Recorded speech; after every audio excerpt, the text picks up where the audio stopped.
घरपणमधील गट नंबर 560 मधील जमीन ही सामायिक असून यामध्ये दिलीप कांबळे, आनंदा कांबळे, मेघा इनामदार, गौतम कांबळे, बंडोपंत कांबळे हे मालकी हक्कदार आहेत।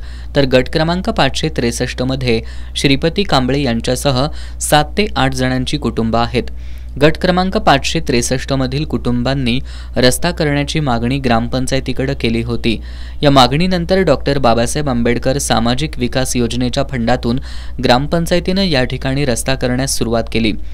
मात्र हा रस्ता गट नंबर 560 मधून जात असल्याने तिथल्या लोकांनी या रस्त्याला विरोध केला।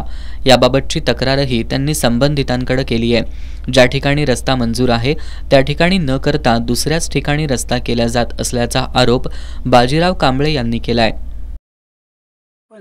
सरपंचांनी आमच्या रानातून रस्ता काढला हे सगळं चुकीचं आहे।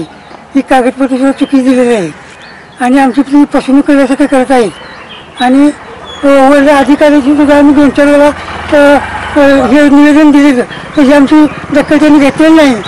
तरी मी त्याची दखल घेऊन आम्हाला त्याचा न्याय मिळावा एवढी माझी नम्र विनंती आहे। मात्र आमचं कुटुंब 25 ते 30 वर्षांपासून या ठिकाणी राहत असून आम्हाला ये-जा करण्यासाठी रस्ता आवश्यक आहे, असं गट क्रमांक 563 मध्ये राहणाऱ्या कुटुंबियांचं म्हणणं आहे।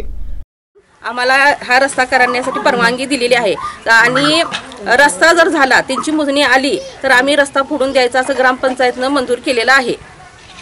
सरपंच नामदेव देसाई यांच्याशी संपर्क साधला असता या प्रश्नी तहसीलदारांसमोर मंगळवारी बैठक असून यावेळी याबाबत अंतिम निर्णय घेण्यात येईल असं सांगितलं।